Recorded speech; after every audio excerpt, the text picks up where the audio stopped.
Well, welcome and good evening, you wonderful dice of all alignments. Today we're going to read some Pokemon. Got Bye Bye Butterfree and book with Raichu, some prehistoric Pokemon, a book, Cerulean City, and the Pokemon Classic book, the original 151 Pokemon.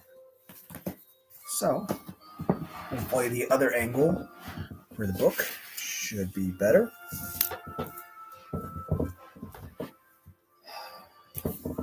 You should be able to see it much clearer at this angle. The glare from the other angle is kind of bad.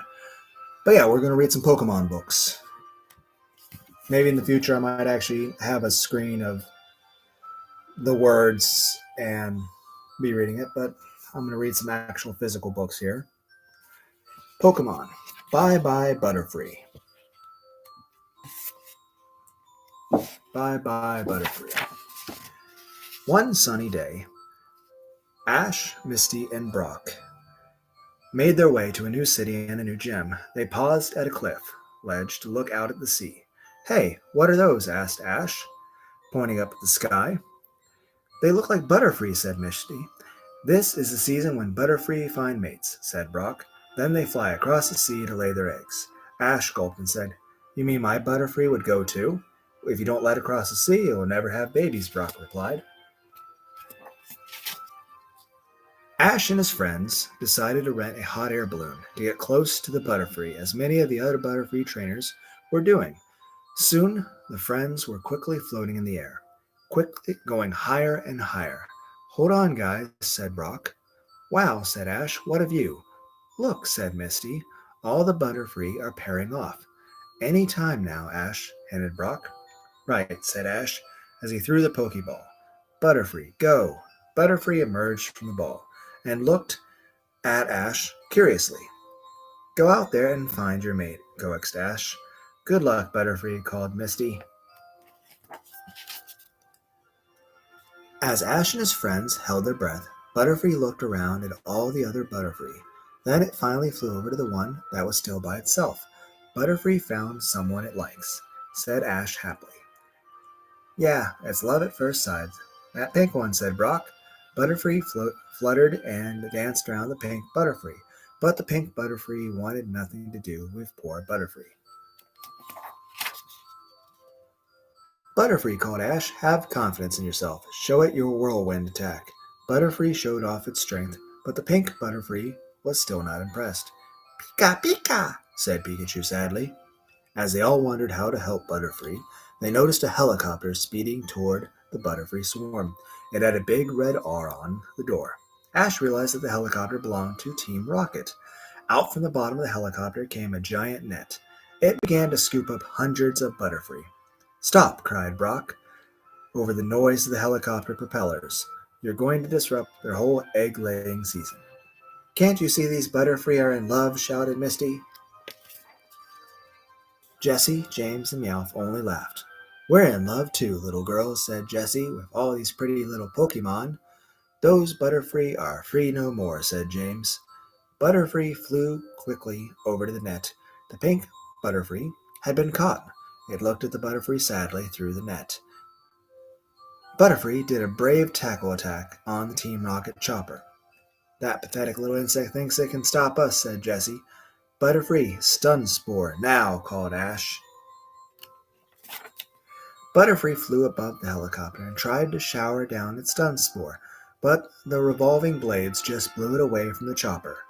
Team Rocket turned and headed in another direction. They were getting away.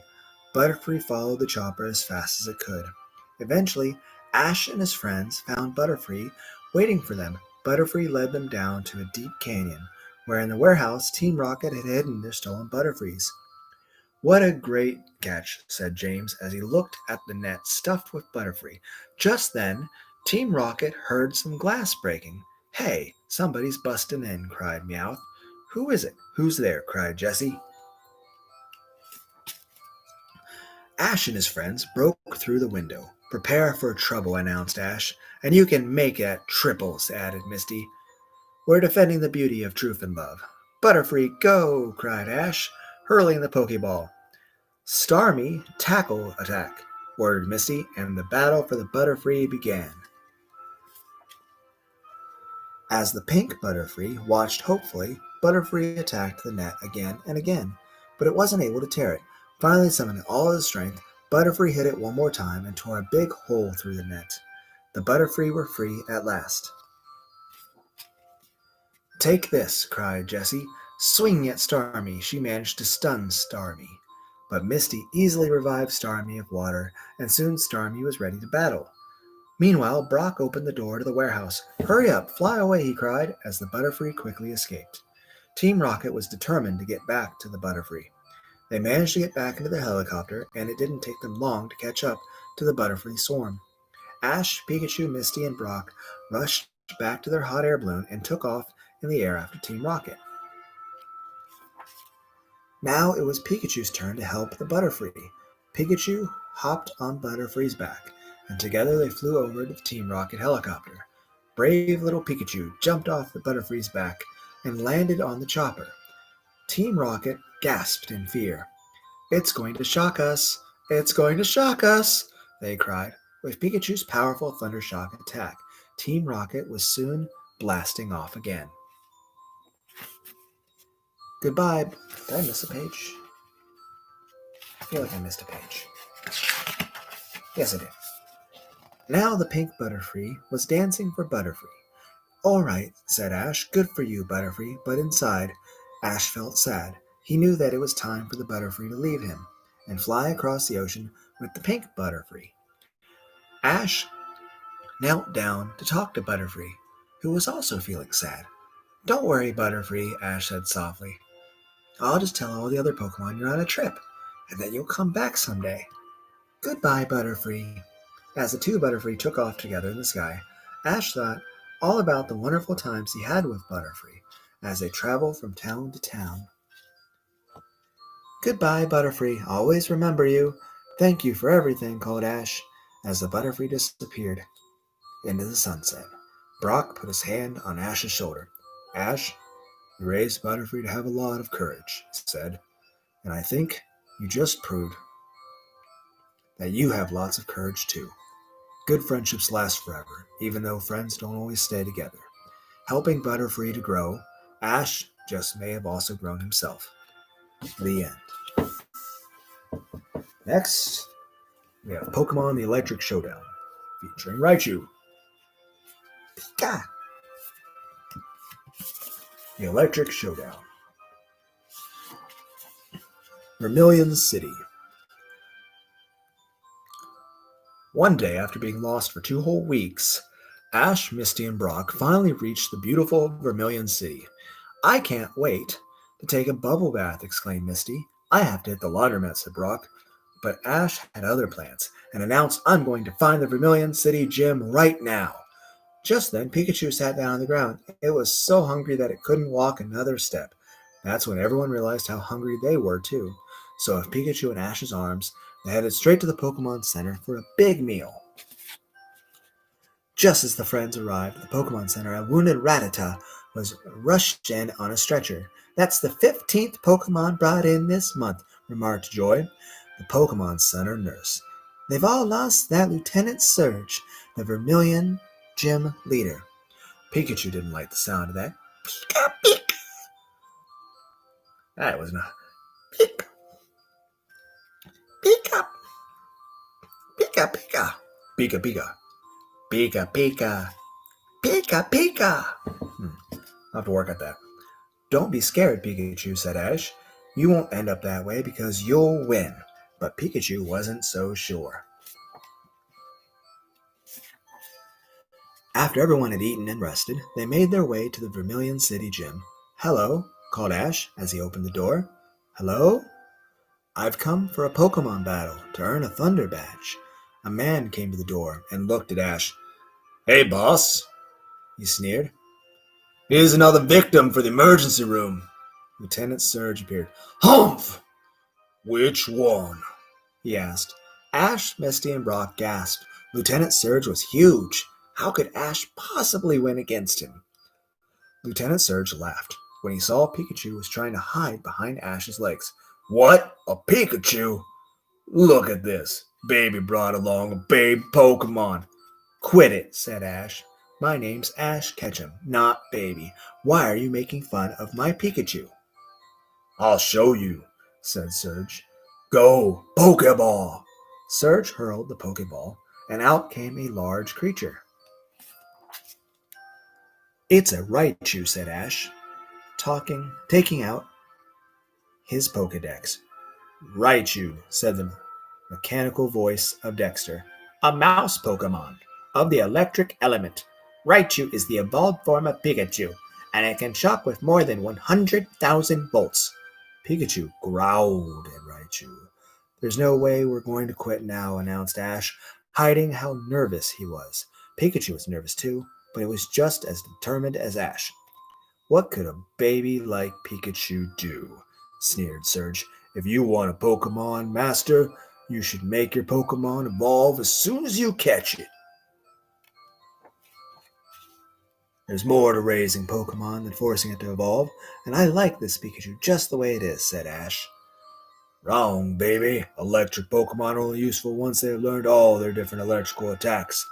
If you keep it puny like that, it's no more than a pet, remarked Surge. That comment made Pikachu mad and ready for action, but even Brock and Misty doubted that Pikachu would win a battle against a Raichu. Let the battle begin, called the announcer. Raichu, show him a real thunder shock, ordered Surge. Raichu! Cried Raichu, sending out a powerful shock. Pikachu hit the ground with a thud. Call Pikachu back, Ash, said Brock. This is a mismatch. Pikachu, return, ordered Ash, but Pikachu refused. It didn't want to stop until it had beaten Raichu. Brave little Pikachu did its best, but it was no match for Raichu. Raichu easily overpowered Pikachu with a Thunder Punches and Thunder Kicks. Watching through a window was Team Rocket. As they watched Pikachu struggle, they began to wonder if Pikachu was worth stealing after all. The match was over in no time. Ash picked up Pikachu and took it to the Pokemon Center for some rest. Pikachu's spirit got hurt badly, observed Brock. It was totally overpowered by that Raichu. But Ash said, We'll win next time if Pikachu tries harder. Misty shook her head and said softly, I think Pikachu was trying its best last time. That's when Nurse Joy appeared. A while ago, I just happened to come across this, said Joy, holding out a special stone. It's a Thunderstone, said Brock. You can use it to make Pikachu evolve into a Raichu. Then Pikachu might be strong enough to win, said Ash. You've got to think hard before using the Thunderstorm, advised Joy. Remember, Ash, if you make Pikachu evolve, you can't change it back, warned Misty.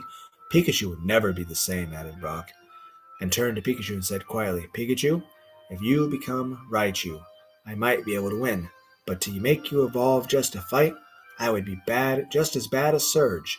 Pikachu, what do you want to do?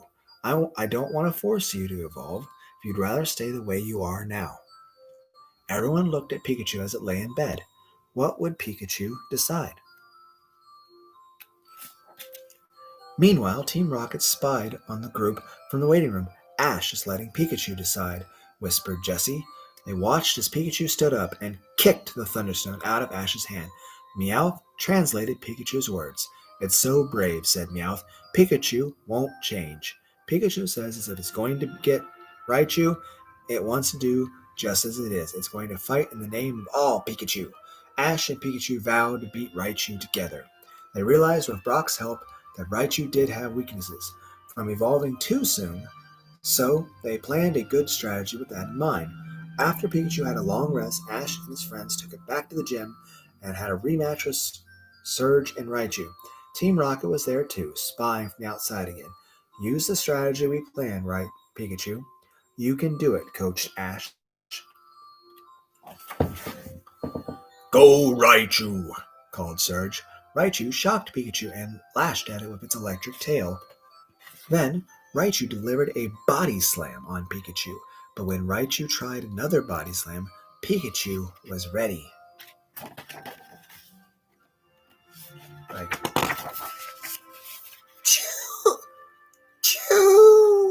cried Pikachu, rolling quickly out of the way. Raichu crashed to the ground. The strategy is working, cried Misty. Right, replied Brock. Raichu evolved too fast and never learned the speed attacks that it could learn only in the Pikachu stage. Pikachu, agility, now! Ordered Ash. Pikachu delivered its agility attacks on Raichu, who soon tired of dodging Pikachu's quick, darting moves. Your Raichu's too slow, Surge. That's its weakness, cried Ash. Surge ignored Ash and shouted, Okay, Raichu, give it a thunderbolt. Shut it down. Raichu! Cried Raichu, sending out a powerful thundershock. Crash! The thundershock shattered the windows of the gym. Pikachu's using Iron Tail and as a lightning conductor. Way to go, shouted Brock. Pikachu used its tail as a ground and dodged the electric shock. Rai, cried Raichu, sending out sputtering shock. Raichu was out of electricity. All right, shouted Ash. Pikachu, quick attack, now! Pikachu delivered a quick attack and another. Now Raichu was so weak that it could barely move. The match was over. We did it, Pikachu, shouted Ash. Congratulations! Well done, Ash and Pikachu. As proof of your victory, a Thunder Badge. You should be proud. You and your Pikachu fought well together, said Surge admiringly. He handed the badge to Ash. Thanks, said Ash. Wow, a Thunder Badge. And it's all mine. Even Raichu clapped in admiration. Ash swept Pikachu into his arms and held it close. Thank you, Pikachu, he said. This was your victory. Pika, Pika! Cried Pikachu happily. Meanwhile, Team Rocket decided that Pikachu was worth stealing after all, and so the adventure continued. The end. Pokemon, Attack of the Prehistoric Pokemon.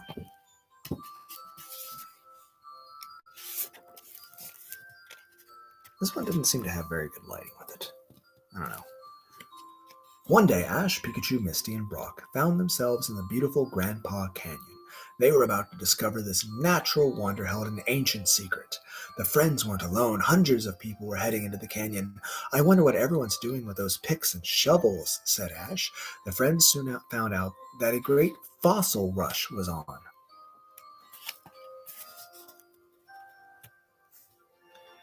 Can I adjust this? Maybe that works a little better.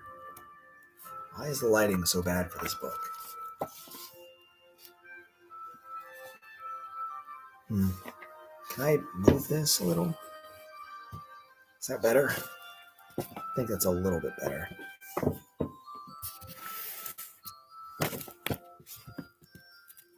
How do I get this to... my legs are starting to numb.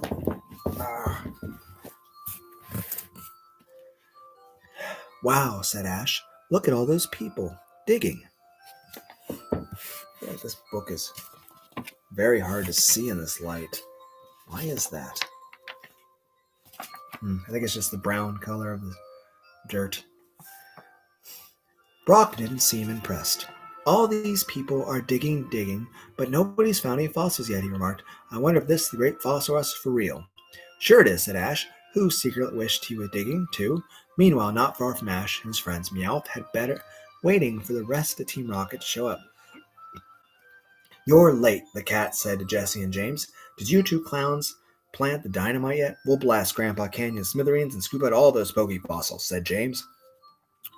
Team Rocket should have whispered, because Ash, Misty, and Brock overheard their evil plan. Did you hear that? They're going to blow up the whole canyon, exclaimed Brock. Pikachu and I will stop them, said Ash. Spread the word to run for it. There's no time to lose.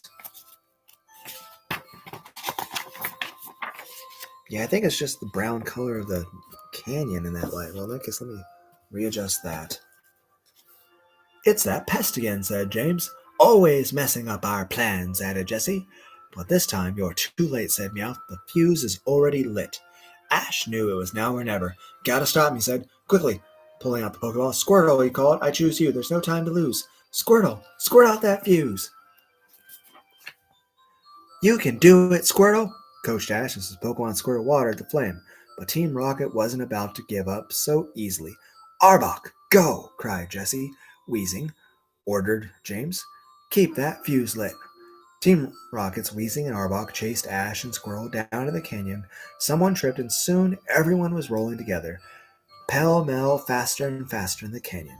Just as they crashed to a stop, the flame reached the keg, and the dynamite exploded.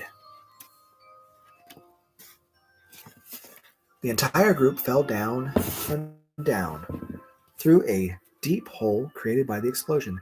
They all landed with a thud. "Where are we?" asked James, as everyone looked around at their strange new surroundings. "This is a cave," exclaimed Meowth. "The dynamite must have blown a hole in the roof, and we fell in. We must be buried deep under the Earth's crust."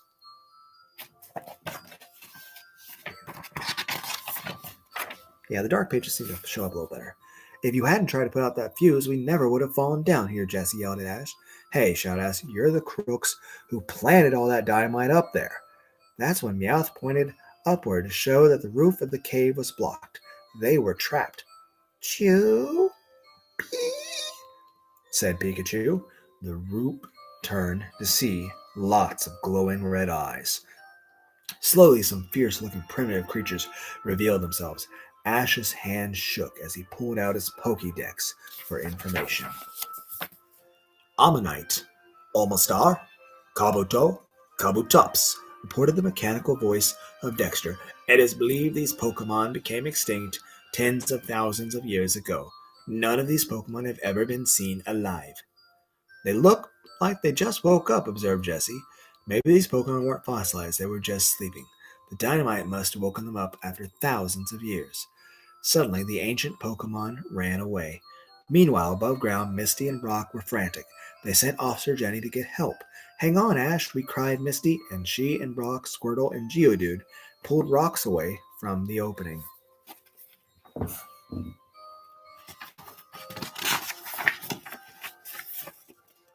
The group soon realized why the prehistoric Pokemon had fled. Watching all the action from a high rock was a huge flying creature with claws and fangs. Once again, Ash checked the Pokédex for information. "Aerodactyl," said Dexter, "an extinct flying Pokemon. Its fangs suggest that it was a carnivore. Its sharp claws were used to capture prey." "What's a carnivore?" asked Ash. "That means he thinks we're dinner," cried James. Just then, Aerodactyl swooped down over the group and grabbed Ash. As the creature took off Ash in its tail, Aerodactyl flew up to the top of the cave and crashed right through the blocked-in roof. That's when Pikachu and Charmander lost hold and fell near Misty and Brock.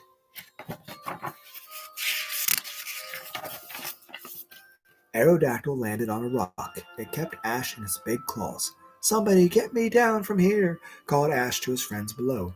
Meanwhile, a Pokemon named Jigglypuff had been hanging around the area. Trying to get the attention, it wanted to sing to everybody. Then Misty saw it. She got an idea. "Jigglypuff," said Misty, "if you help us out now, later we'll listen to your song as much as you want." Jigglypuff happily agreed, but before Jigglypuff had a chance to sing, Charmander evolved into Charizard. I'm pretty sure it was Charmeleon at that point. Okay, so that's a typo. It was a Charmeleon. Charmeleon, not Charmander, evolved into Charizard. "Wow, Charizard!" shouted Ash. He couldn't believe his little Pokemon was changing. When Aerodactyl saw Charizard, it knew it had met its match, so it took off with Ash still in its claws. Charizard followed Aerodactyl into the air with its mighty wings. It was ready for battle.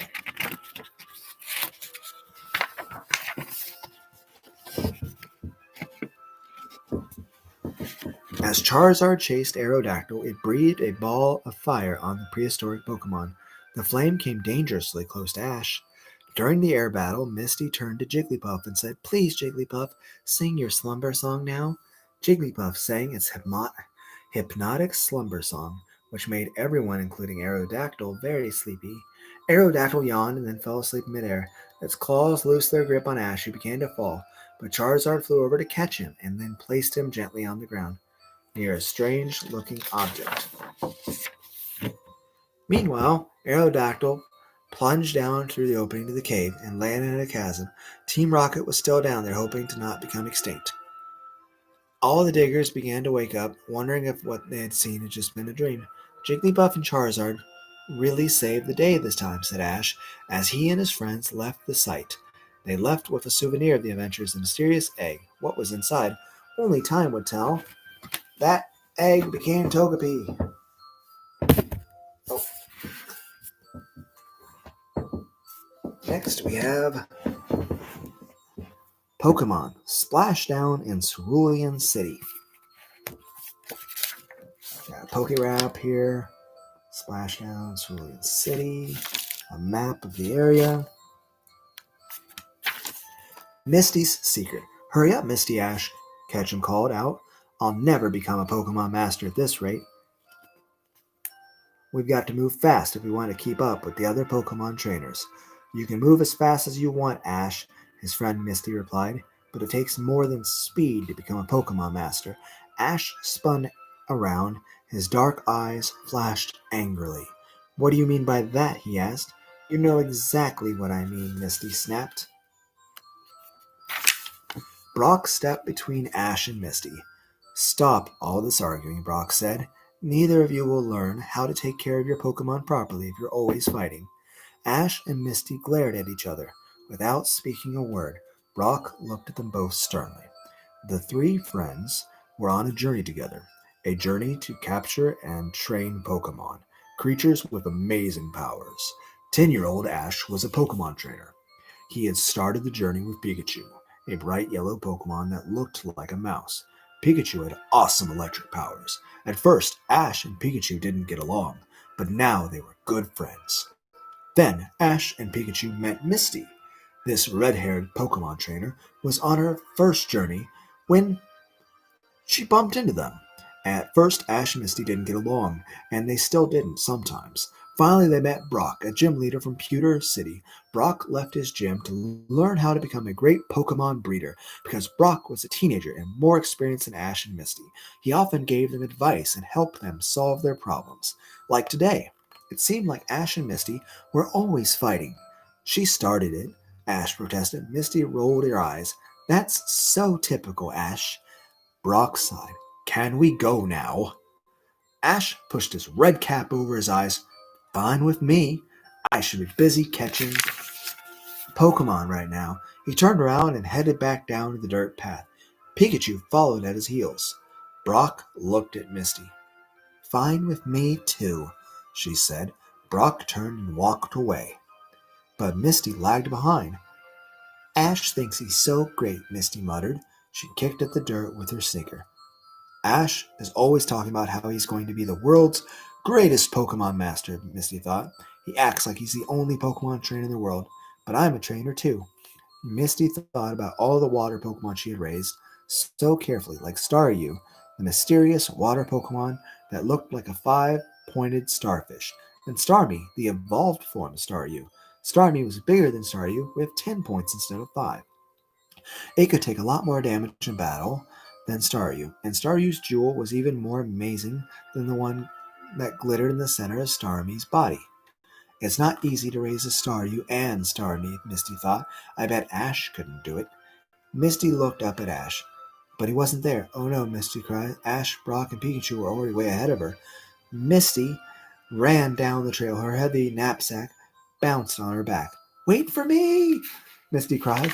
She reached her friends, puffing and panting. Where do you think you're going? She asked. I know exactly where we're going, Ash replied. We're going to Cerulean City. Misty's heart skipped a beat. Not Cerulean City. They couldn't go there. They just couldn't. What are you going there for? She asked.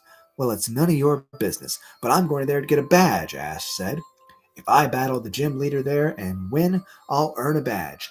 You know I need badges from 8 gyms to enter the Pokemon League. Of course I know that, Misty thought, but there's no time to argue. She had to convince Ash to not go to the Cerulean City. You don't want to battle over there, she said. Trust me. Ash stopped and faced her. Why not? Because they have a very scary ghost Pokemon, she said. They look like this. Ah!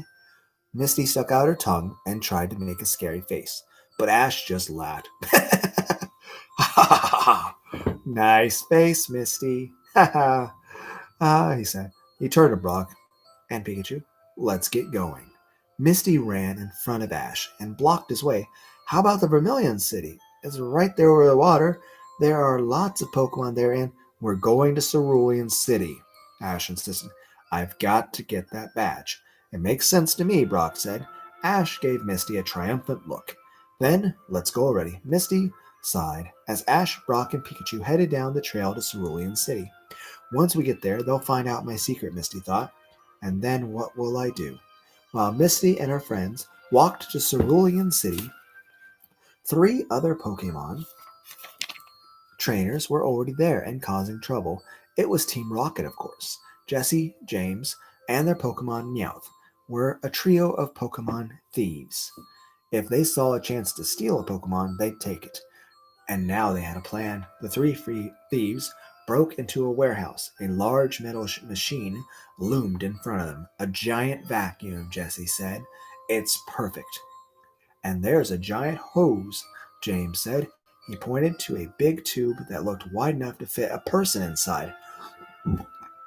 Meow! Meow! Meow! This is too good to be true, said the cat-like Pokemon. But it is true, said Jessie, her gray eyes gleaming. We've got what we need, and when we're through, Cerulean City will never be the same, James said. The Cerulean City Gym. Miss Asti and Brock and Pikachu didn't have far to walk before the gates to Cerulean City rose in front of them. Good luck at the gym, Brock said. I'll catch up with you later. I've got to shop for some more Pokemon food ingredients. I'm out. I've got some stuff to take care of too, Misty said. Where are you going? Asked Ash. But Misty didn't reply. She ducked down a side street. Misty walked down the tree-lined street sulking. She couldn't face Ash and Brock. Not yet. Misty turned a corner. In the distance, she could see the Cerulean City Gym. The large round building looked almost like a carousel. Orange and pink pillars held up the domed roof. On the roof in front of the gym was a giant statue of a seal. This water Pokemon looked like a like a white seal. Misty looked at the gym. Part of her longed to go inside. But I shouldn't go, Misty thought. If I just stay away until Ash gets his badge, he won't find out my secret. But Misty walked a little closer. The sound of the music and people cheering floated out of the gym. Misty couldn't resist. I'll hide in the crowd, she thought. No one will see me. So Misty walked through the gym doors. Inside the gym looked like a stadium. Rows of seats circled around a large swimming pool, shaped like a large rectangle. The seats were filled with people. Misty found a seat at the very top row.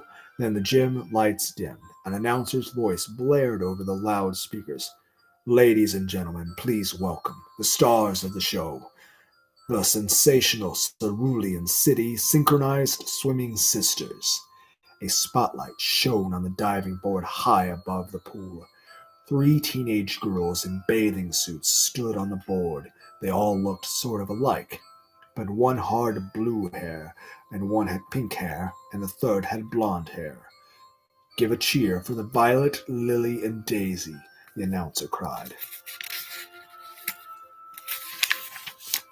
The girls smiled and waved to the crowd. Then one by one they dove into the water. For almost an hour the girls swam and did tricks in the water. Misty yawned through most of it. Finally, the show was over. The crowd filed out of the stadium. Misty stayed back, hidden behind a pillar. She looked down at the pool. Lily, Violet, and Daisy had climbed out of the pool and were drying off. Someone was approaching them. A boy and a Pokemon. Ash and Pikachu. Misty stayed hidden and listened carefully. Excuse me, Ash said. Lily, the pink-haired girl, looked annoyed. We don't do autographs, she said. I don't want one, Ash said. I just want to know if this is a Pokemon gym. It sure is, said Daisy the blonde. Well, I'm looking for the gym lead. Ash said. Violet, the blue-haired girl, smiled. You're looking at them. Ash looked stunned. Huh? The three of us are the gym leaders, here, Daisy said. Gym leaders? Ash asked. But what's with all the swimming? It's like our hobby, Lily explained. We call ourselves the Sensational Sisters. Our fans love to watch us perform. We pool our talents to make a big splash, Violet said. The three sisters burst into laughter. Ash looked even more annoyed than ever. He took a Pokeball from his belt. Well, come on, he said, holding the Pokeball in the air. I challenge all of you. Pikachu stood next to Ash, ready to battle. Pika! Pikachu cried. The sisters frowned. We don't feel much like battling anymore, Daisy said. We were just beaten 3 times in a row by kids from some this nowhere place called Pallet Town. Violet explained. It was just one defeat after another. From her hiding place, Misty chuckled quietly. Ash was from Pallet Town too. The other trainers were always ahead of him. We had to practically rush all of our Pokemon to the Pokemon Center, Daisy said. Lily held up a Pokeball and threw it. This is the only one we have left. Goldeen, a water Pokemon that looked like a frilly goldfish, appeared in a flash of light. You mean that's the only Pokemon you have? Ash asked. Daisy shrugged. So, there's no point in battling, she said. That's a relief, Misty thought. Now we can get out of here. Ash looked crushed. Daisy brightened. I know what you want. She turned and called a seal that swam in the pool. Seal, come here, Daisy said. Seal hopped out of the pool. It slid among the floor to Daisy's side. Then it opened its mouth, a blue badge glittering there. Daisy took the badge from the seal and offered it to Ash. This is what you came for, right? She said. Just take it. Misty couldn't believe it. She watched the group angrily. It wasn't fair. Ash should have to earn the badge, like everyone else. I'd rather win the badge in a battle, Ash said, but Daisy pressed it into his hand. Take it, she said. A badge is a badge. Well, okay, Ash said hesitantly. Then he smiled at the badge in his hand. It was too much for Misty. She jumped out from behind the pillar and she ran down the stadium aisle. Hold it right there, she cried. The three sisters, Ash, all stared at Misty. What are you doing here? Ash asked. Misty ignored him. Daisy, if you don't want to battle him, I will. What are you talking about? Ash asked. I am a cerulean city gym leader too, Misty said. I'm the 4th sensational sister. Ash versus Misty. You're the 4th sensational sister, Ash asked in disbelief. Lily snickered. You mean 3 sensational sisters and 1 runt. So, little sister, Daisy said, it's a surprise to see you back so soon. That little girl with the big mouth who said she wouldn't come back and she was a great Pokemon trainer. Oh, wasn't that you? Violet asked. The 3 sisters circled Misty. Misty felt angry and embarrassed at the same time. She didn't want to come back until she had something to show off to her sisters, something to make them proud, and right now she didn't have too much, except an annoying friend named Ash. So, that's why you were so dead set against coming here, Ash said. Lily laughed. Face it, Misty, the only reason you left here to become a Pokemon trainer is because you couldn't compare with us, she said. We're obviously more talented and beautiful than you are. That wasn't the reason, Misty said angrily. I'm a good Pokemon trainer. I just left to get more experience. Then why are you back so soon? Violet asked. I guess you couldn't make it as a trainer after all. That's not true, Misty cried. It wasn't my idea to come back here. It was his. She pointed at Ash. Daisy-eyed Ash. Well, he's totally not someone I'd choose for a boyfriend, but you're no prize yourself. Did I skip? I think I did. Stuck. There we go. Ash made a face, and Misty exploded. Boyfriend? He's not my boyfriend! Misty yelled. If I battle him, it'll prove I'm not a quitter, and I'm just as good a trainer as you 3. Daisy sighed. You might as well. You're the only one of us with Pokemon that can actually battle. Misty faced Ash. If you want that Cascade badge, you'll have to beat me first. It'll be my pleasure, Ash said. Fine, Misty said. In this gym, the battle area is the pool. Misty climbed onto a red raft on the end of the pool in this gym leader's platform. Ash climbed onto a blue raft. The challenger's platform. Pikachu stood next to him. Misty held up a Pokeball. We can each use 2 Pokemon, Misty said. Let the battle begin. Ash picked up Pikachu. Pikachu, I choose you. He tried to throw Pikachu into the pool, but Pikachu clung to Ash's neck. The yellow lightning mouse looked sad and pointed at Misty. Choo, choo, Pikachu said. Ash understood Pikachu's language. Are you saying you don't want to battle with Misty? Ash asked. Pikachu nodded. Pikachu, it said. I guess it's okay if you don't want to battle a friend, Ash said reluctantly. Pikachu, you're a Pika pal, Misty called out. Pikachu smiled, but Ash didn't look happy. Too bad, Pikachu. You do great against Misty's water Pokemon. Ash threw a Pokeball out over the pool. Butterfree, I choose you. A bright light flash, Butterfree flew out of the ball. The flying Pokemon looked like a large butterfly. Misty felt confident. Misty calls Staryu, she said. She cried. She tossed a Pokeball into the air. Staryu burst out of the ball. It stood on the two of its pointed edge of the platform. Ash looked bewildered. He had never seen a Staryu before. What is it? Ash wondered aloud. He looked out his Pokedex handheld computer with information about all kinds of Pokemon. Staryu, the Pokedex said. The core of the water Pokemon shines in a rainbow of 7 colors. The core is valued by some as a type of jewelry. Leave it to a girl to show off her jewelry, Ash teased. Quit stalling, Misty snapped. Let's battle. The smile faded from Ash's face. Butterfree, you can blow this thing away with one blast. Tackle it, Ash commanded. Butterfree flew straight at Staryu and knocked it down. Staryu, counterattack, Misty cried.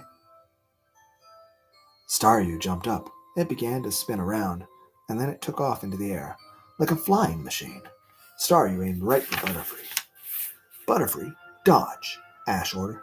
Butterfree, dodge! Dodge! Dodge! Ash ordered. The flying Pokemon dodged Staryu's attacks. Ash laughed. This is so easy, I'm going to win. Don't count on it, Misty said. Staryu, water gun. In a flash, Staryu jumped into the water. It popped back onto the platform. A forceful stream of water shot out of Staryu's top point. Butterfree quickly dodged the water attack. Butterfree, stun spore, now! Ash countered.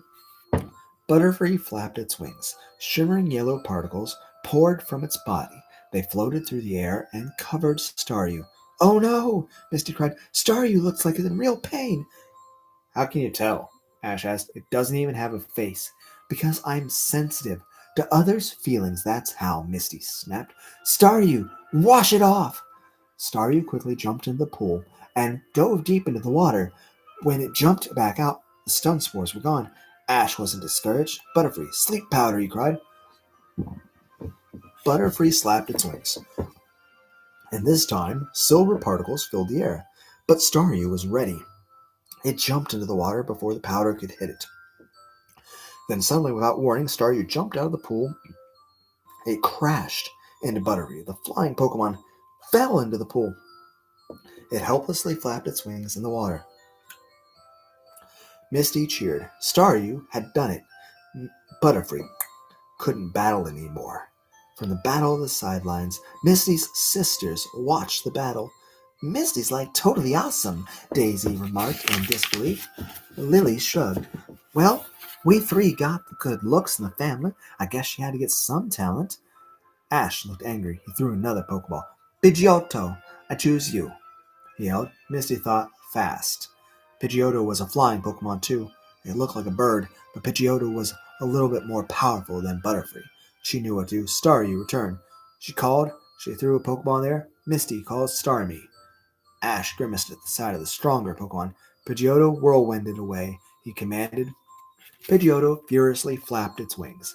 The movement created a spinning wheel of air. The whirlwind rolled toward Starmie. Dive under, then go up, Misty told her Pokemon.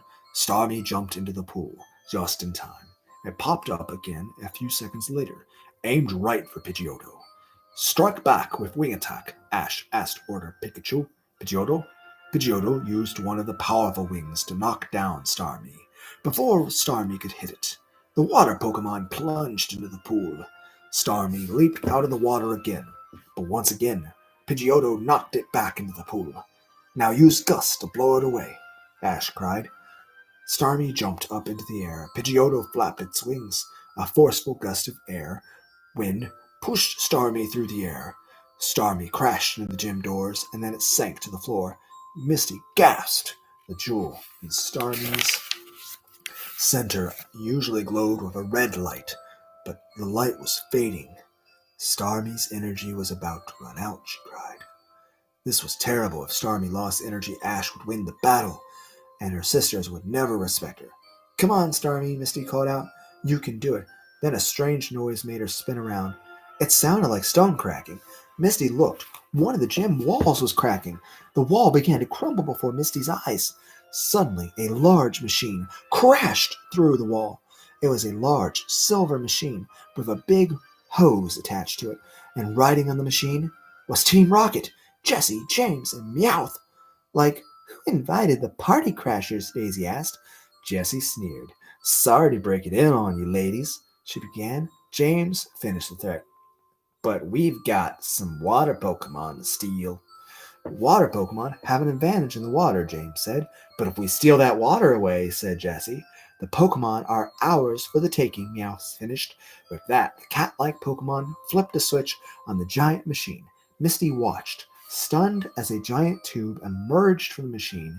The tube snaked its way into the pool and started sucking out the water. Misty gasped when she realized what was happening. The machine was a giant vacuum. Team Rocket was sucking the water out of the pool. Misty turned to her sisters. We've got to stop them. With that vacuum, they'll be able to capture our water Pokemon. Lily faced Meowth. Hey, that's our water, she yelled. Meowth smiled. Right, it said. I should give it back. Meowth flipped another switch. The hose lifted out of the water, and then a hard spray of water shot out and hit Ash, Misty, and her sisters. It knocked them right out. Team Rocket laughed. Meowth put the hose back in the water and turned up the power. The hose sucked up the pool water and more. The hose caught Goldeen first. The sisters' Pokemon disappeared up the tube and into the vacuum tank. Seal, the gym mascot, was sucked up in next. This is terrible, Violet said. Oh. No problem, Ash said. He ran to the vacuum and flipped a switch. The hose spit all the water back into the pool. Then Goldeen, Seal, and Pikachu poured out. They were all safe. Ash, you're so cool, the three sisters said. Misty rolled her eyes. What a show-off he is, she thought.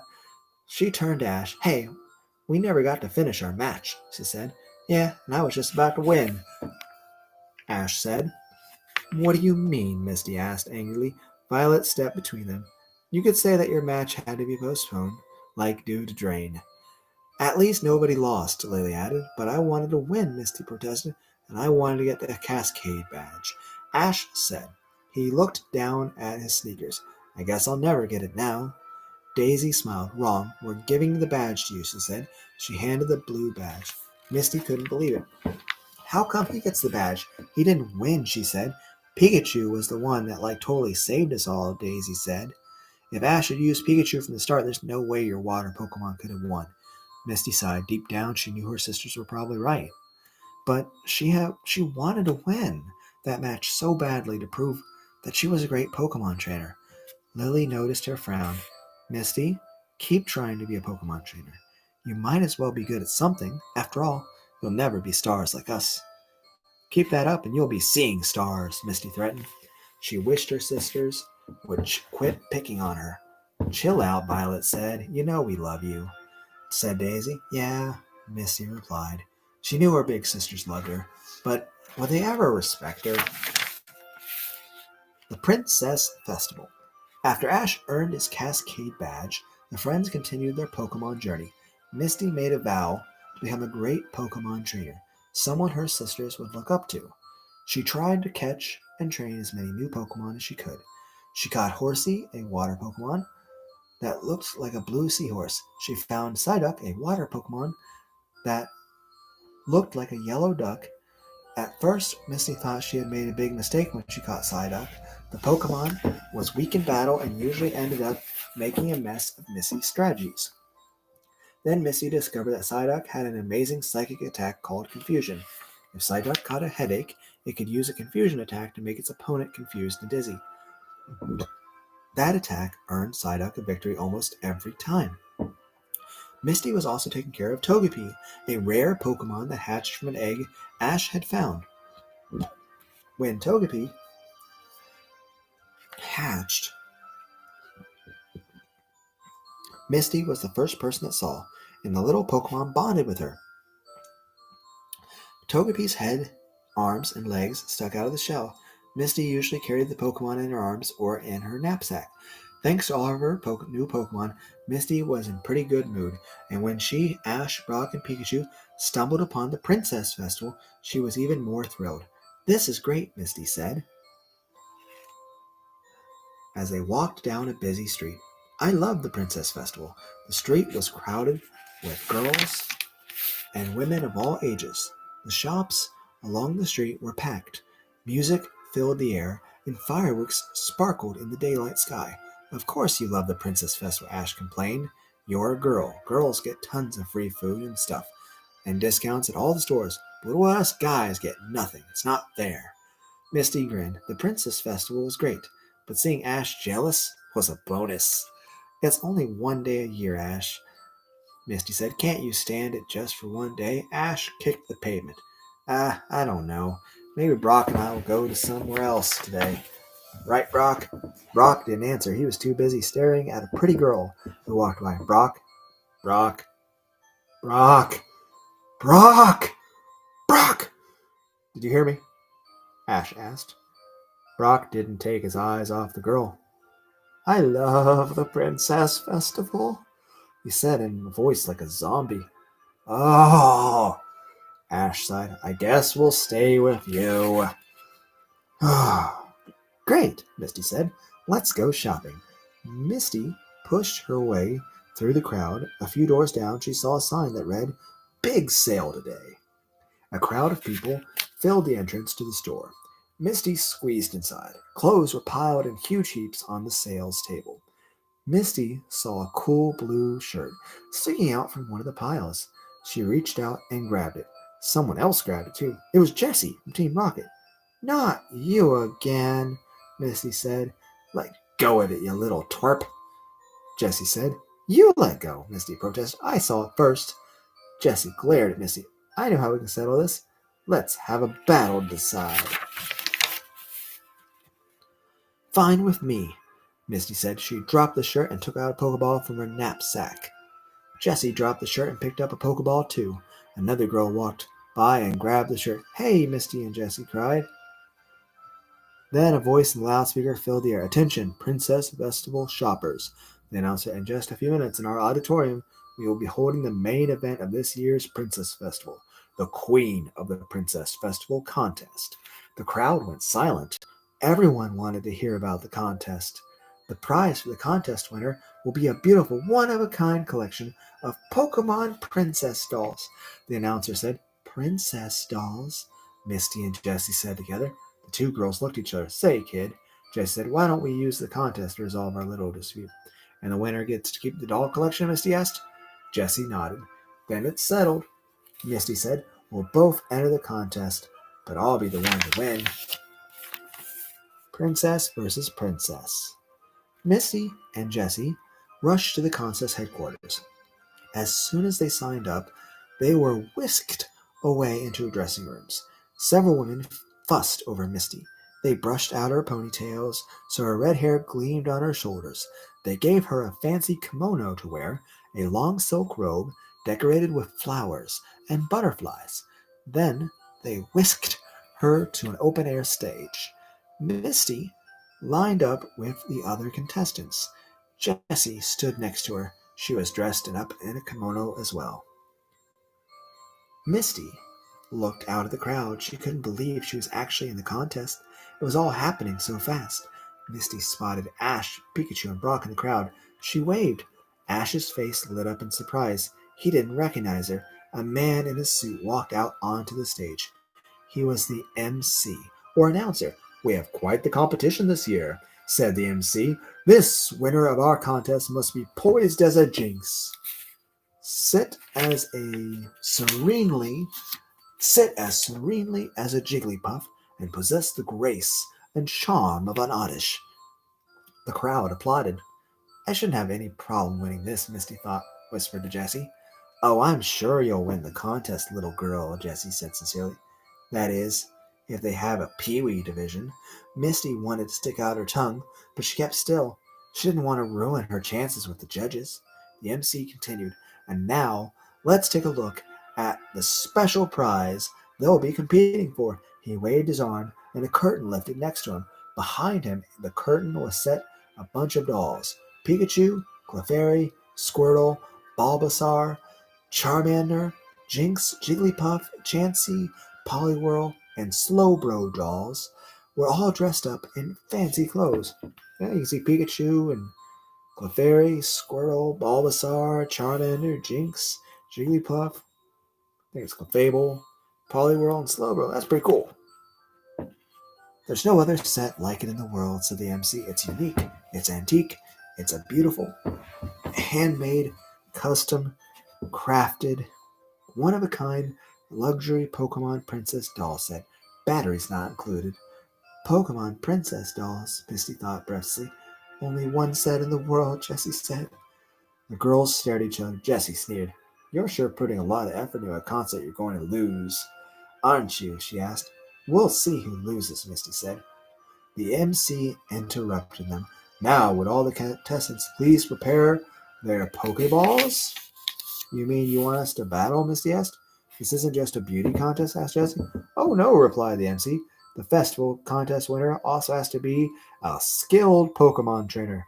The MC waved his hand, and another curtain rose. Behind it was a large chart divided into two groups. Misty saw that she and Jessie were in different groups. "The contestants are broken up into two divisions, the Eastern Division and the Western Division," the MC said. "The two winners from each division will battle each other. The winner of that battle will be crowned Queen of the Princess Festival. Each contestant may use up to 4 Pokemon to battle." The MC continued, "Now let the competition begin." The crowd clapped and cheered. Misty, Jessie, and the other contestants were ushered off stage.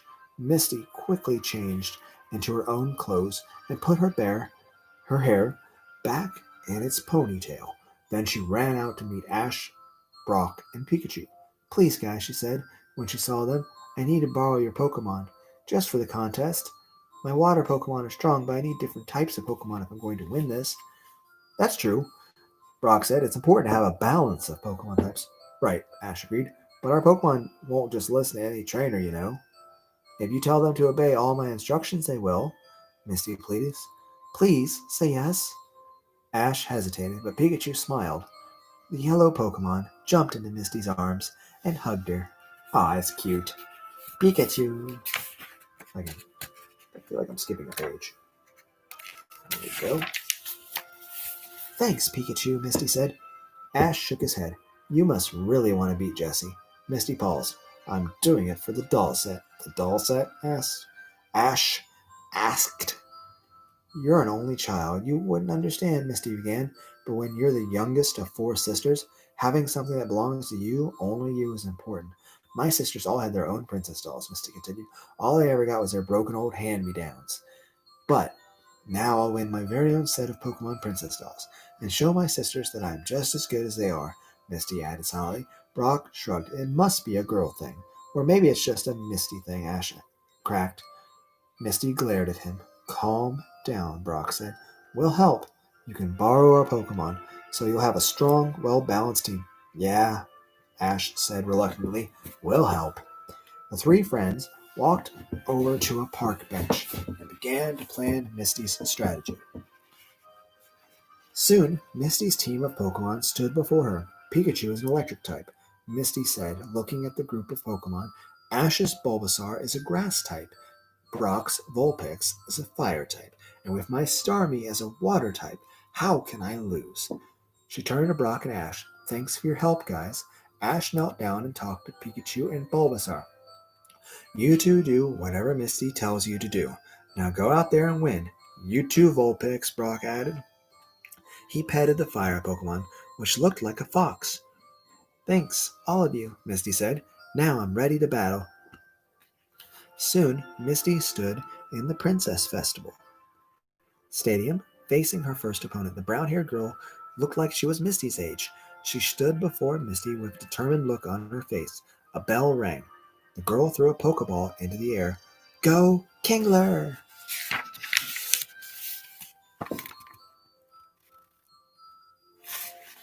There was a flash of light, then Kingler appeared. This water Pokemon looked like a large crab with sharp claws. Misty knew it was a tough opponent, but she also knew how to beat it. Go, Bulbasaur! She cried. Misty threw Bulbasaur's Pokeball. The combination of plant and poison Pokemon burst out of its Pokeball in a shock of light. It looked like a dinosaur with a plant bulb on its back. Bulbasaur, use Vine Whip, Misty commanded. Bulbasaur obeyed Misty's order. The plant bulb on its back opened up. 2 green vines shot out. The vines lunged through the air. They wrapped around Kingler's claws. Then the vines lifted Kingler up and pounded the water Pokemon into the ground. The attack against Kingler has worked, the announcer said. Kingler's been vine whipped, and the poor Pokemon is powerless. Misty's opponent frowned. She recalled Kingler and sent out Rattata.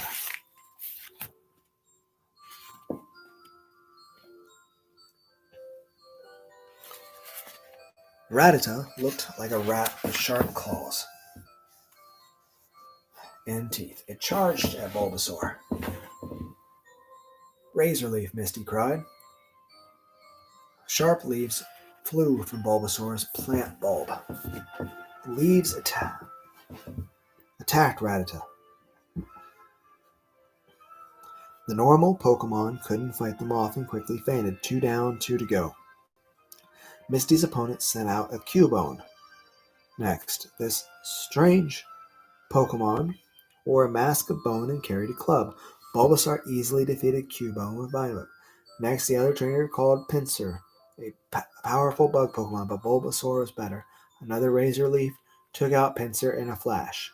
Misty wins the first round, cried the announcer, and I'm going to have a very strong finish too, Misty vowed.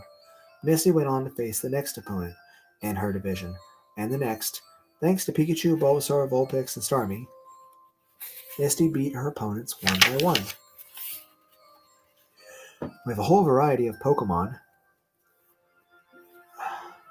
young Misty from the Eastern Division has won a spot in the finals, the announcer said. Excited, Misty ran to Ash and Brock in the stands. I'm going to win this thing, she said. I'm going to get that doll set. You've been handling the Pokemon really well, Brock said. Yeah, Ash admitted. You're pretty good. Thanks, Misty said. And now I've just got one more opponent to beat. And now let's welcome Misty's opponent to the stadium, the announcer said. From the Western Division, it's Jessie. Misty gasped. Jessie walked out onto the field dressed in her Team Rocket uniform. Those princess dolls are as good as mine, Jessie said. We'll see about that, Misty replied. Eastern Division champion Misty faces Western Division champion Jessie to battle for the Queen of the Princess Festival title. The announcer said, who will be the victor? A bell rang. Jessie threw out a Pokeball. Arbok appeared. This poison Pokemon looked like a large snake, a cobra. Misty knew Arbok was tough to beat. Pikachu, go, Misty cried. Misty's opening the battle with Pikachu, said the announcer, but Arbok may have an advantage. May have, Jessie said. Arbok, wrap. Arbok slid across the field. It wrapped its long purple body around Pikachu. Then Arbok started to squeeze the small Pokemon tightly. Misty had to think fast. She had to save Pikachu. Pikachu, Thunderbolt, Pikachu! Pikachu built up a powerful electric charge in its body. Then the charge exploded in a mighty blast. The thunderbolt coursed through Arbok's body. The poisoned Pokemon fainted. The crowd cheered. Jessie scowled. She threw out a Pokeball, wheezing. Wheezing! Get that, Pikachu! Wheezing appeared. Another poison Pokemon. Wheezing looked like a black cloud with two heads.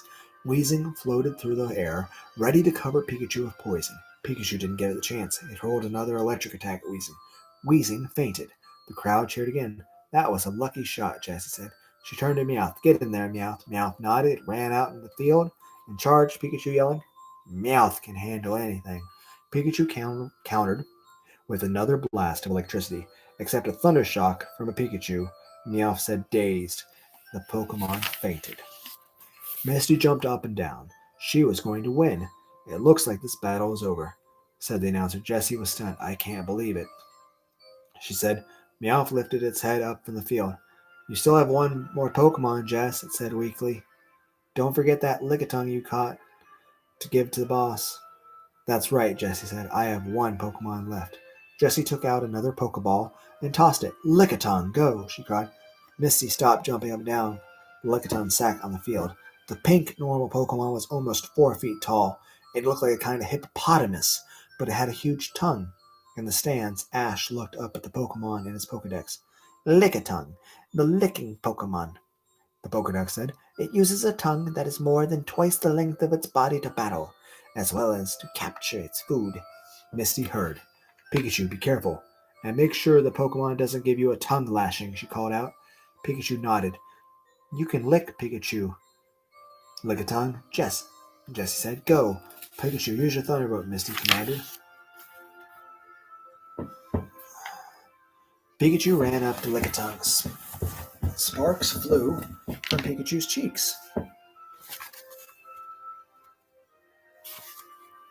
But before Pikachu could attack, Lickitung's mouth opened up. Its pink tongue slid out and licked Pikachu right in the face. Pikachu grimaced. Lickitung's tongue was so gross that it made Pikachu dizzy. Then Pikachu fainted. Lickitung is leading Jessie to a major upset, the announcer cried. Misty couldn't believe it. How could she come so far, only to be defeated by a pink Pokemon with a disgusting tongue? She wasn't going to lose those princess dolls. She still had 3 Pokemon left.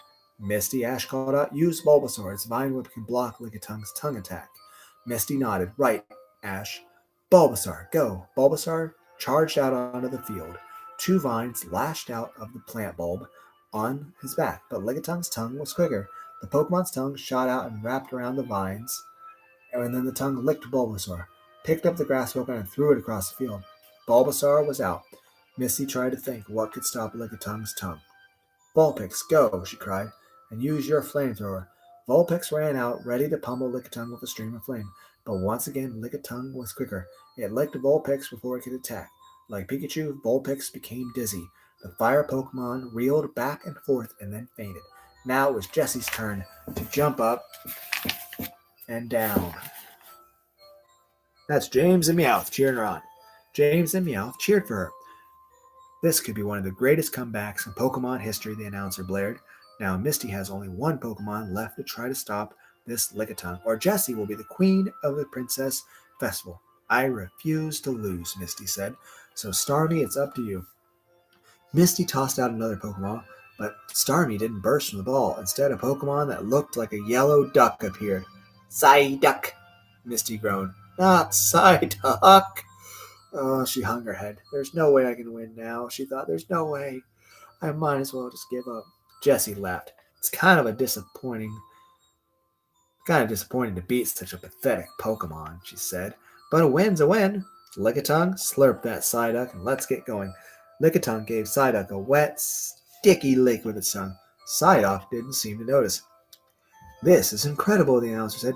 Lickitung's Lick Attack isn't working against Psyduck. Lickitung, finish it off, Jessie said angrily. Lickitung kept licking Psyduck. It wrapped its tongue around the Pokemon. Psyduck didn't faint. Instead, the Pokemon closed its eyes and grabbed its head. Something's happening, said the announcer. Psyduck doesn't look too happy. It looks like it has a headache. Misty, Ash called out. You know what happens when Psyduck gets a headache. Misty brightened. That's it, she cried. Psychic power. Psyduck, use your confusion attack. Psyduck. Here is Lickitung. And here is Psyduck.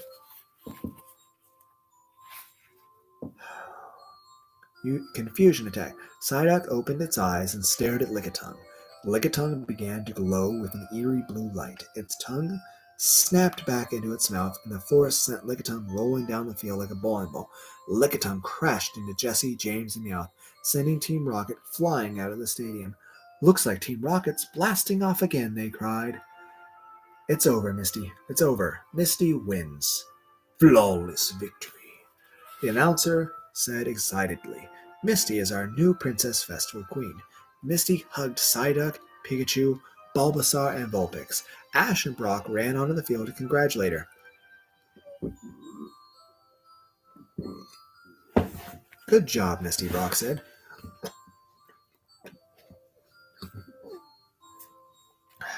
Yeah, you did it, Ash said. I bet you can't wait to play with those dolls. Play with them? No way, Misty replied. I'm shipping them back to my sisters in Cerulean City. What? Ash asked. That's right, Misty said. Then they'll finally know that I'm just as good as they are. Home again. Imagining her sisters' faces when they opened those Pokemon dolls she sent them kept Misty happy for a while, but after she was back on the road for a few weeks, she soon forgot about Lily, Daisy, and Violet. She was having too many adventures with Ash, Brock, and Pikachu. Their travels led them back to the entrance of Viridian City. Ash was intent on earning the Earth Badge there. The friends rested as the city gates. There was a large public fountain nearby, and Misty let out her water Pokemon so they could swim. Starmie and Staryu swam happily, but the Horsey could barely paddle around. The Pokemon's normal blue color looked pale. Misty looked at Horsey with concern. Horsey doesn't look so well, she told Ash and Brock. Horsey, the Pokemon. Horsey. Horsey, the Pokemon said weakly. Maybe it needs more exercise, Brock remarked. It needs to swim in something bigger than a fountain once in a while. But we aren't near any oceans or lakes, Ash said. Too bad there isn't an aquarium here, Brock added. That gave Misty an idea. There's a huge pool back home, she said. We can go there. Right, Ash said. There's a pool at the Cerulean City Gym. It's not far from here, Brock said. We can make a quick trip and then Ash can come back and get his badge. Great, Misty said. She ran to payphone and called her sisters.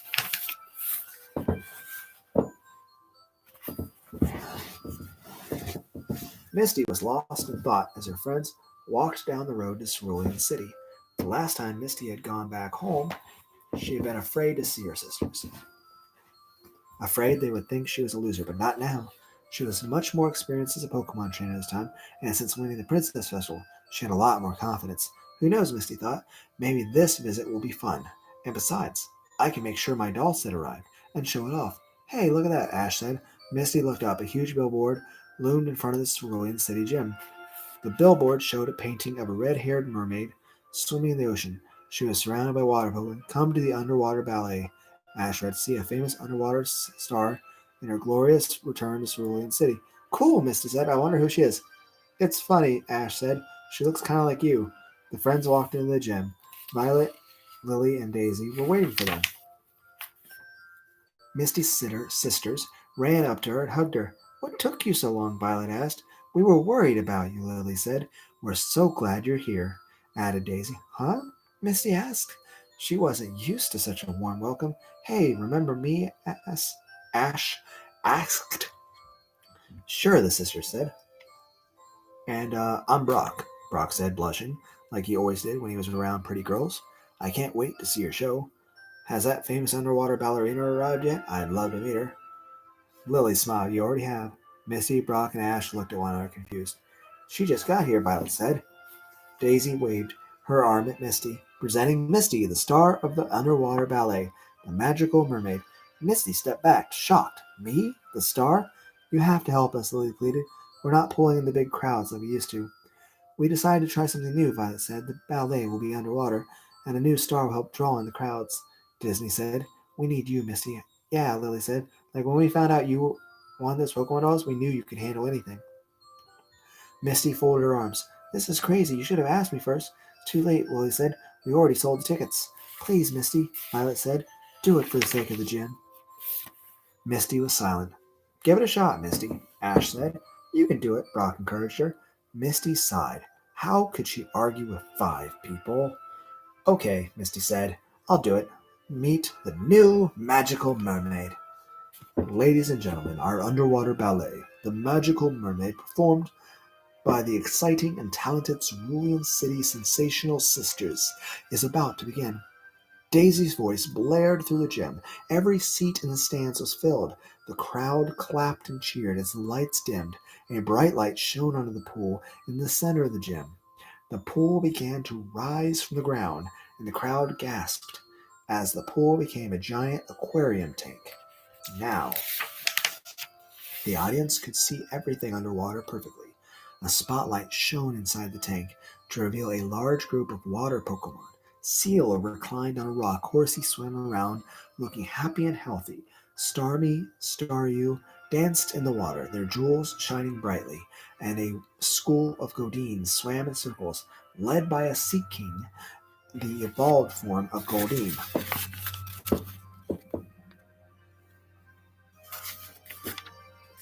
Then a spotlight shone on top of the tank. A beautiful girl in a mermaid costume sat there and waved. Misty! I can't believe I'm doing this, Misty thought as she looked out onto the gym. Swimming underwater wasn't easy. She'd have to hold her breath for a long time. If she messed up, it would be more than embarrassing. It could be dangerous. Still, rehearsal had gone pretty smooth. Misty the mermaid would swim with the water Pokemon. Then Lily and Violet, dressed as villains, would come out and capture her. Daisy, dressed as a prince, would battle them for a while. She'd save Misty and the show would be over. Misty took a deep breath. She dove into the water. Seal extended a fin and Misty grabbed it. They swam together in the underwater dance. The other water Pokemon swirled around them. Daisy narrated the story. Once upon a time, there lived a magical mermaid. She spent many playful hours with her happy water Pokemon. When Misty's lungs felt like they would burst, she swam into a special cave that her sisters had designed. There was a special part of the cave that wasn't in the water. The audience couldn't see it. Misty caught her breath there, then swam back out into the water. The magical mermaids, water Pokemon, all lived their lives in peace and harmony, Daisy said, until one day 2 terrible villains appeared. That was Misty's cue to swim into a fake giant clamshell and wait for Lily and Violet to appear. Inside the shell was a special mouthpiece that was attached to a band around her head. The mouthpiece enabled Misty to breathe and talk if she needed to. Misty took a breath and looked up at the top of the tank. Now Lily and Violet were supposed to dive in, but Lily and Violet weren't standing there. It was Jessie, James, and Meowth. We're all dressed up in silly costumes. Jessie was dressed like a prince, a fairy tale, and James wore the gown, the crown of the princess. It was easy getting those 2 silly girls out of the way, Jessie said. Now we can steal the show, James added. And steal some water Pokemon, finished Meowth. Misty gasped. From the stands, Ash and Brock recognized Team Rocket. We'd better go stop them, Ash said. They ran backstage, with Pikachu right behind them. Jessie and James put on the same mouthpieces that Misty wore. They dove into the water. Misty kept her mouthpiece in. She needed air if she was going to have a battle with Team Rocket. Misty swam up to him. What are you guys doing here? She asked. We're staging a grand finale, Jessie said. Look! Misty looked up. Team Rocket's hot air balloon came crashing down through the gym's ceiling. Meowth was at the helm.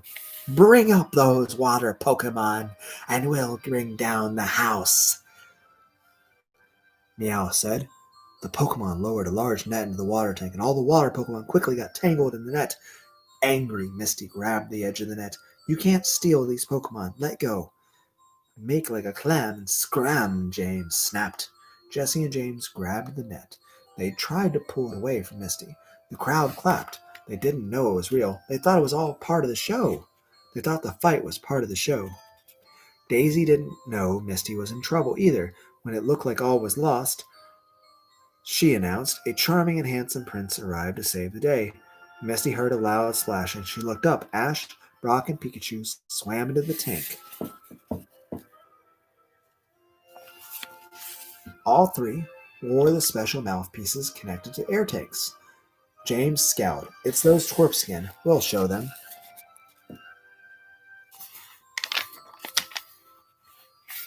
Jesse threw out a Pokeball. Arbok, go! The poison Pokemon swam out. Go, Horsey, Misty called.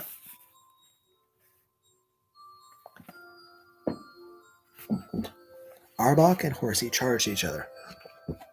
Horsey squirted bubbles from its snout. The fast bubbles zoomed toward Arbok, but Arbok used its strong tail to hit the bubbles right back at Horsey. Then the poison Pokemon began to wrap its body around Horsey, strangling it. The big finish. Horsey, smoke screen, Misty commanded. A burst of smoke shot from Horsey's snout. Confused, Arbok lost its grip. At the same time, Sea King swam swiftly through the smoke. It used the sharp horn on its head to jab Arbok. Sea King, horn drill, Misty ordered. Sea King's horn began to spin like a drill. The water Pokemon lunged at Arbok, attacking with its drill. James decided to give Arbok some help. Wheezing, go! James shouted. He threw a Pokeball at the two. The two-headed Pokemon appeared, but Wheezing couldn't breathe underwater. It coughed and swam to the top of the tank. Ash threw a Pokeball next. Squirtle, I choose you. A water Pokemon that looked like a cute turtle appeared. Underwater tackle, Ash commanded. Good idea, Misty said. Seeking, Starmie, tackle. Here is Seeking and Starmie. Squirtle, Seeking, and Starmie attacked Arbok at once, but the strong Pokemon quickly recovered from the tackles. Arbok, poison sting now, Jesse commanded. Arbok rose up. It lashed its tail back and forth, then it banged its fangs. Misty was worried one bite from Arbok would deliver a powerful dose of poison.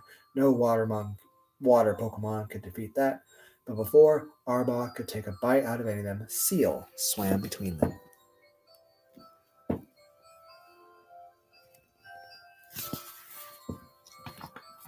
Misty was...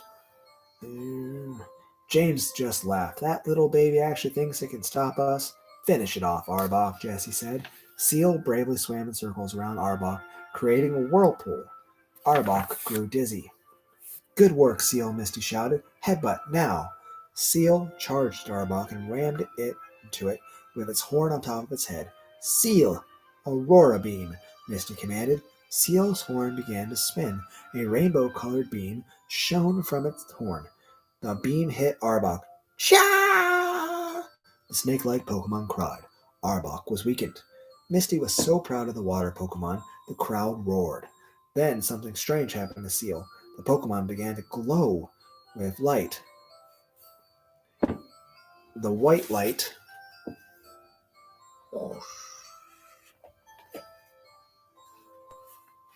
filled the pool, and then it dimmed. Seal was gone, and in its place was a bigger, stronger Pokemon with a tail.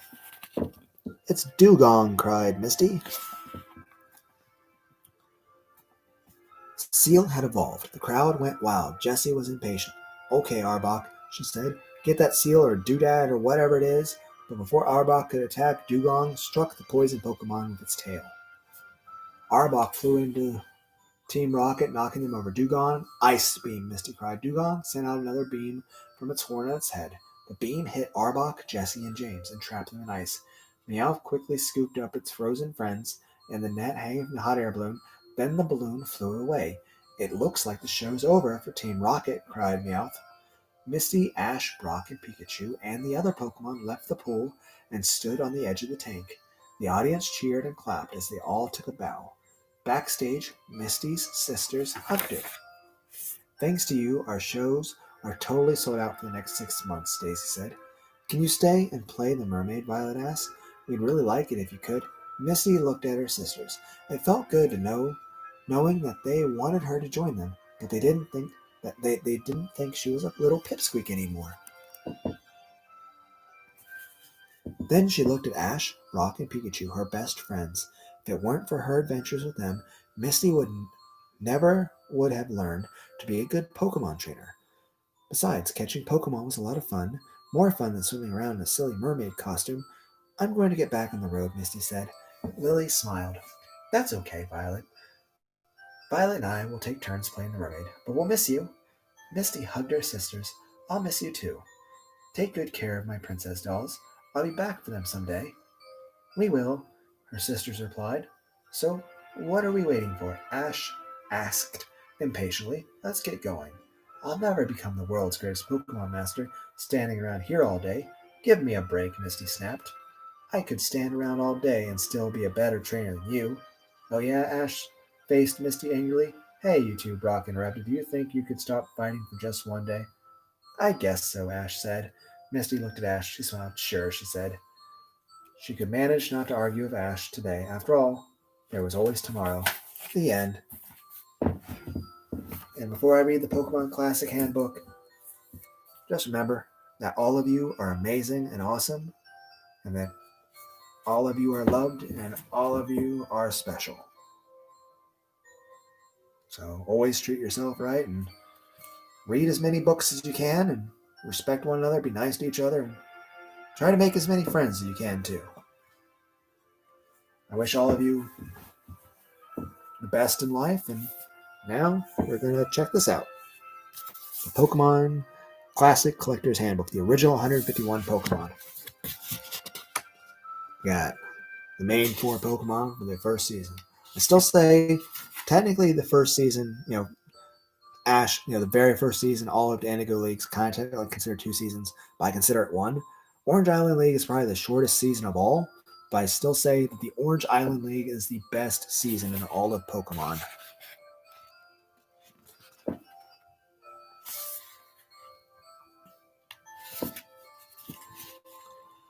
Welcome, trainers. Congratulations on your newest Catch the Pokemon Classic Collector's Handbook. This book has been updated and upgraded just for you. Your mission? To collect and train as many Pokemon as you can. You'll start your journey by choosing one of these 3 Pokemon. Once you have your first Pokemon, you can catch other Pokemon and battle other Pokemon. The key to success is in raising, battling, and evolving your Pokemon is staying informed. Information about each Pokemon's type, species, height, and weight can make all the difference in gym battles, in the wild, and anywhere else you might meet Pokemon. This book will also tell you how each Pokemon evolves and which moves it uses. So get ready, trainers. Soon you'll be ready to master almost any Pokemon challenge. To keep learning, just turn the page. What are Pokemon?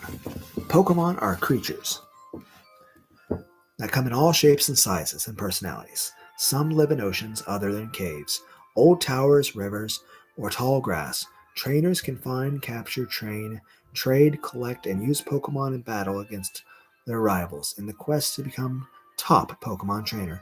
This book contains 151 known species of Pokemon. For most species, there are many individual Pokemon. Some are very common, like Pidgey and Rattata.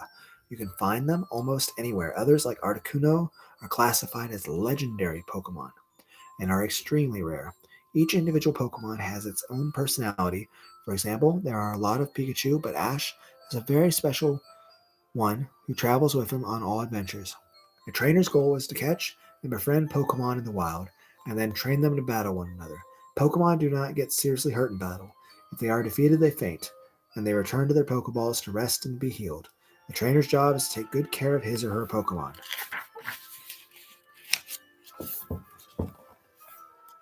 And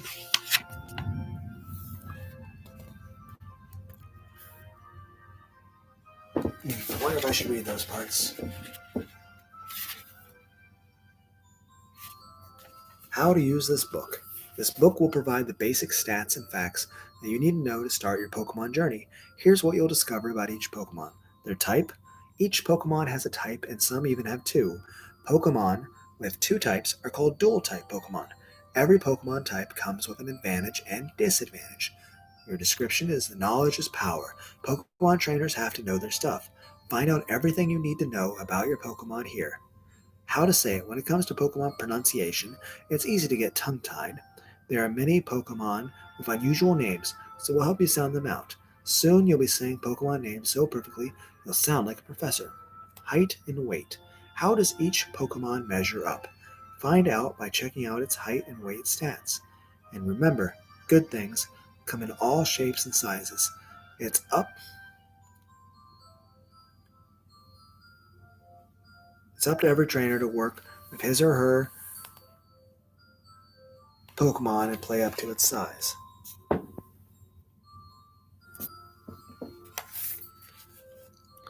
Possible moves. Every Pokemon has its own unique combination of moves. Before you hit the battlefield, we'll tell you all about each Pokemon's awesome attacks. Don't forget, a good trainer, that they can always learn more. Evolution. If your Pokemon has an evolved form or a pre-evolved form, we'll show you its place in the chain and how it's formed. Guide to Pokemon types. Type is the key to unlocking a Pokemon's power. A Pokemon's type can tell you a lot about it, from where to find it in the wild to the moves it will be able to use on the battlefield.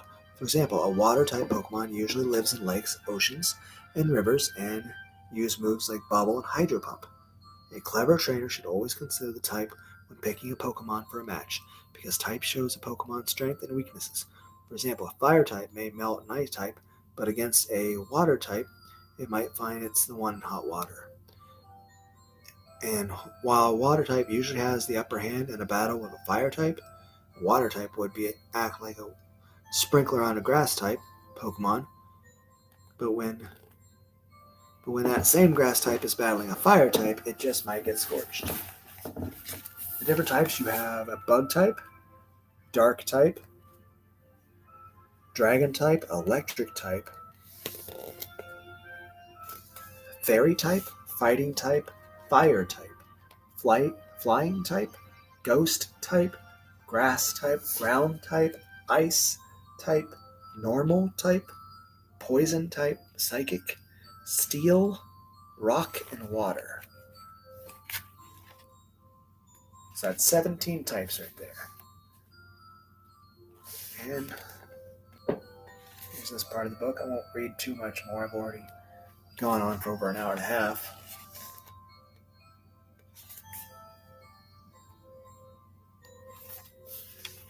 I won't read all the stats, but a lot of them is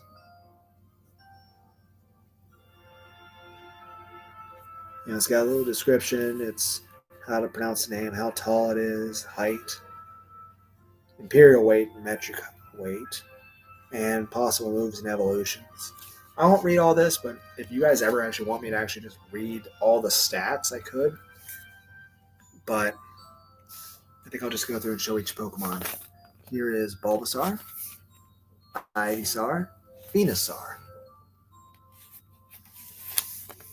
Charmander, Charmeleon, Charizard, Squirtle, Wartortle, and Blastoise, Caterpie, Metapod, and Butterfree, Weedle, Kakuna, Beedrill, Pidgey, Pidgeotto, Pidgeot, Rattata, Raticate, Spearow, and Fearow, Ekans, Arbok, and of course, Pikachu. We have Raichu, Sandshrew, and Sandslash, Nidoran, Nidorina, Nidoqueen, Nidoran, Nidorino, Nidoking, Clefairy, Clefable, Vulpix, and Ninetales, Jigglypuff and Wigglytuff, Zubat, Golbat, and Oddish. These are the original 151 Pokemon. Gloom, Vileplume, Paris, and Parasect.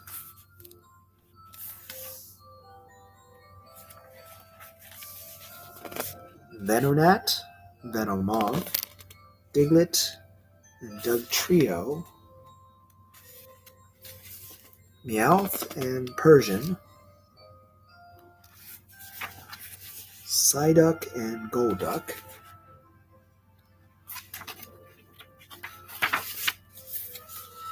Mankey, Primeape, Rowlith, and Arcanine,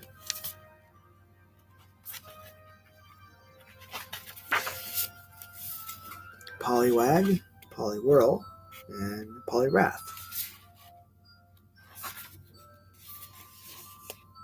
Abra, Kadabra, and Alakazam.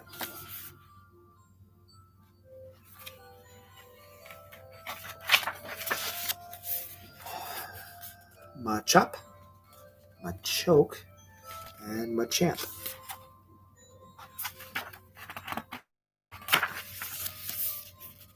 Bellsprout, Weepinbell, and Victorybell.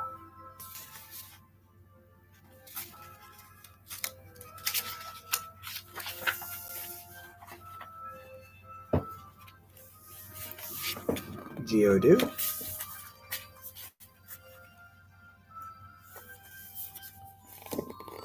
Graveler, and Golem.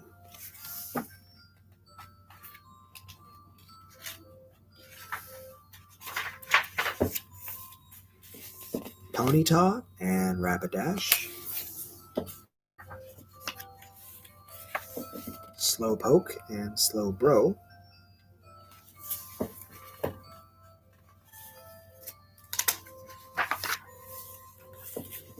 Magnemite, Magneton, and Farfetch'd,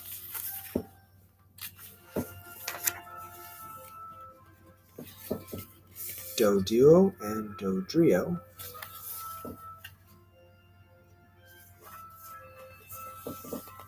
Seal, Dugong, Grimer, and Muck, Shelter, Cloyster, Ghastly, Haunter,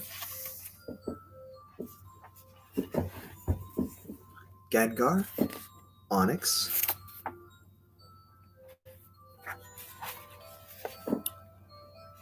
Drowsy, Hypno, Krabby, Kingler, Voltorb, Electrode, Execute, Executor, Cubone, and Marowak,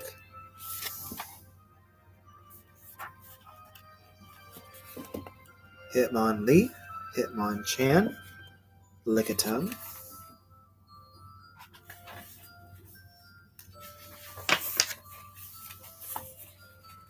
Coughing, Wheezing, Rhyhorn, Rhydon,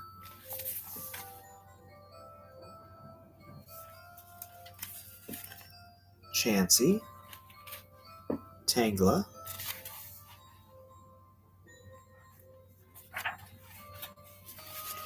Kangaskhan, Horsey, and Seadra, Goldeen, Seeking, Staryu, Starmie, and Mr. Mime, Scyther, Jinx,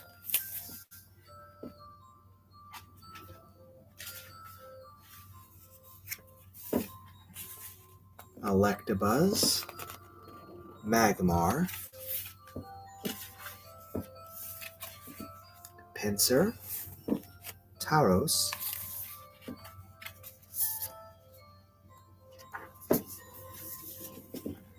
Magikarp, Gyarados, Lapras, Ditto,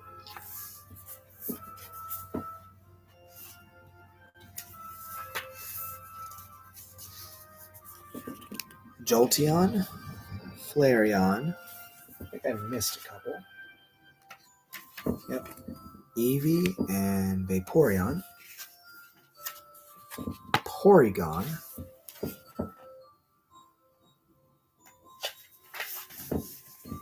Ammonite, Omastar, Kabuto, Kabutops,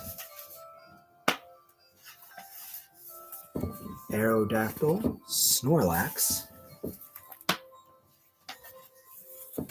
Articuno, Zapdos, Moltres, Dratini, and Dragonair.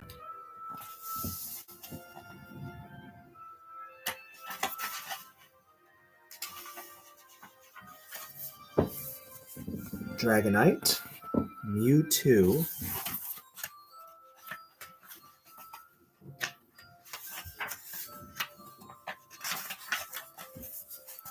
and Mew.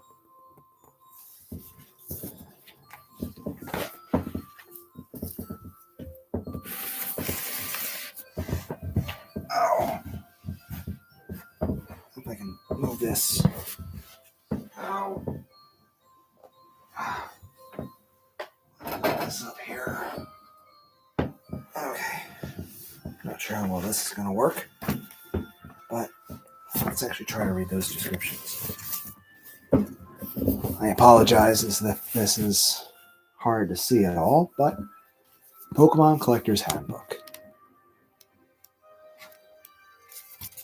Let's go back to where we were before. Battle Basics. Oh. Why battle? There are two basic reasons for a Pokemon battle. One is for sport. You can battle another trainer in a friendly competition. Your Pokemon do the fighting, but you decide which Pokemon and which attacks to use. The second reason is to catch wild Pokemon. Wild Pokemon have no training and no owners. They can be found pretty much anywhere. Battle is one of the main ways to catch a Pokemon, but other trainers' Pokemon are off limits. You can't capture their Pokemon even if you win a competition. As you prepare for the first battle, you may have several Pokemon to choose from. Use the resources in this guide to help you decide which Pokemon would be best. If you're facing a fire type like Charmander, you can quench its heat with a water type like Squirtle. The face-off. You and your Pokemon will have to face and hopefully defeat each and every Pokemon on the other trainer's team. You win when your Pokemon have defeated all of the other trainer's Pokemon. A Pokemon is defeated when it gets too weak, it faints.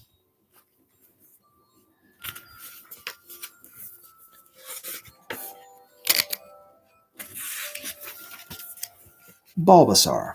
Seed Pokemon. Grass and poison. Bulbasaur likes to take a nap in sunshine. While it sleeps, the seed on its back catches the rays and uses the energy to grow. It's 2'4" and weighs 15.2 pounds. Its attacks are Tackle, Growl, Leech Seed, Vine Whip, Poison Powder, Sleep Powder, Takedown, Razor Leaf, Sweet Scent, Growth, Double Edge, Worry Seed, Synthesis, and Seed Bomb. Ivysaur. Carrying the weight of the bud on its back makes Ivysaur's legs stronger. When the bud is close to blooming, the Pokemon spends more time sleeping in the sun. Venusaur is well nourished and spends enough time in the sun. The flower on its back is brightly colored. The blossom gives off a soothing scent. Charmander, lizard Pokemon. The flame on Charmander's tail tip indicates how the Pokemon is feeling. It flares up in a fury when Charmander is angry. Charmeleon. When Charmeleon takes on a powerful opponent in battle, its tail flame grows white hot. Its claws are very sharp.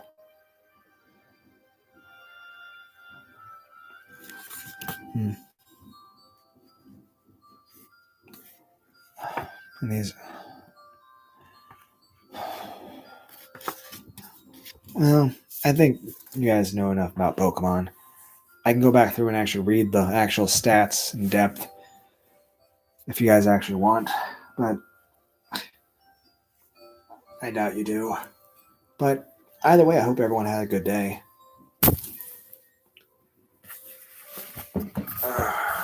So, I'm kind of tired. I mean, like I said, I can go back and actually read through those Pokemon and their actual full-on stats, but it's getting on 2 hours. And I if anyone actually wants to see and hear that, especially given the quality of this video, sure, but I'm not going to call it a video for now. But hope everyone has a great day. Bye.